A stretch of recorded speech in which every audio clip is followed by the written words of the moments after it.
Alright, so the Subaru is running right again. I thought it was a computer issue because I put on everything at once, put on the intercooler and the charge pipe, the header. I think we did the pulleys like the weekend after. We did the TGV, GR deletes. It's all kinds of stuff. Made it throw a bunch of codes. Took it out on a test ride and it run fine and it'd go, but as soon as you got into it, right about $3,000, you get up to like 7 or 8 psi and then just cut out and bog way down. And it almost sounded like it was pulling timing or something because it sounded like it had a misfire or something like that. So just kind of let it go for a week or two, just figuring it was in limp mode for the ECU. But I don't know what it was that got me thinking. I was like, I don't know, maybe there's an exhaust leak, maybe there's some kind of leak in there. So I was looking over everything up top up here, and these all look good for the intercooler piping. I didn't really smell or hear any kind of what sounded like any leaks really.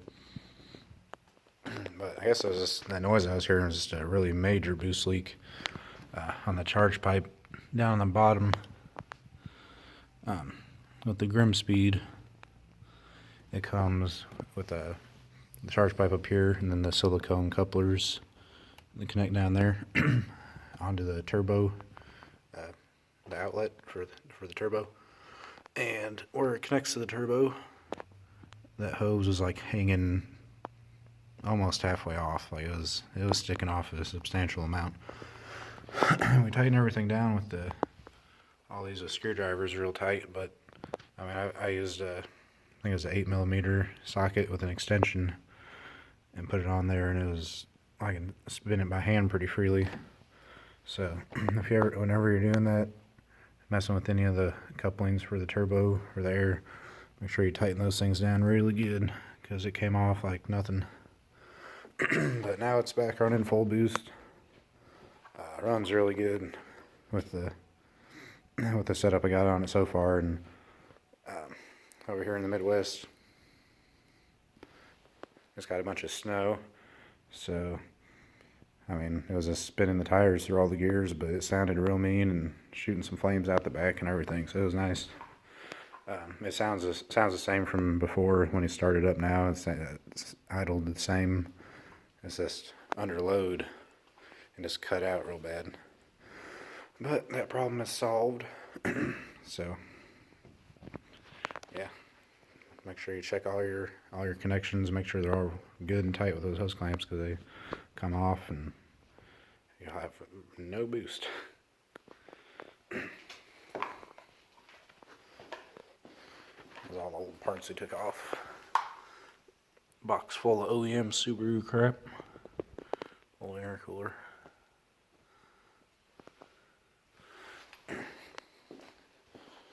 Yeah. So, getting ready to, I'm in the process trying to sell my Cruise.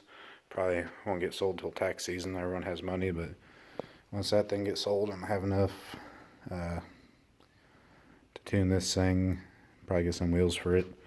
So it's still gonna be a little garage ornament for another month or so. Even if I don't sell the Cruise by springtime, I'm saving up enough on the side to be able to get it tuned at least and drive it to its full current potential. Not going to tune it on the 85 yet. If I do ever tune it for E85, I'll use it like once or twice just for fun, or if the engine never goes, I'll get a belt block and tune it for E85, put a bigger turbo on it and all that fun stuff. So car only has like 20,000 miles, so I don't want to make it too crazy or anything that could push it too far into the unreliable zone. Stock box, stock turbo, just a bunch of bolt-ons and a Pro Tune for 93. But yeah, if you installing any kind of charge pipe or anything, or even if you're not, you can definitely check those connections on the top, and it's kind of a pain in the bottom, so you gotta take off those plates. But yeah, check all your hose connections which I probably should have done first instead of just assuming it was in limp mode, but problem solved.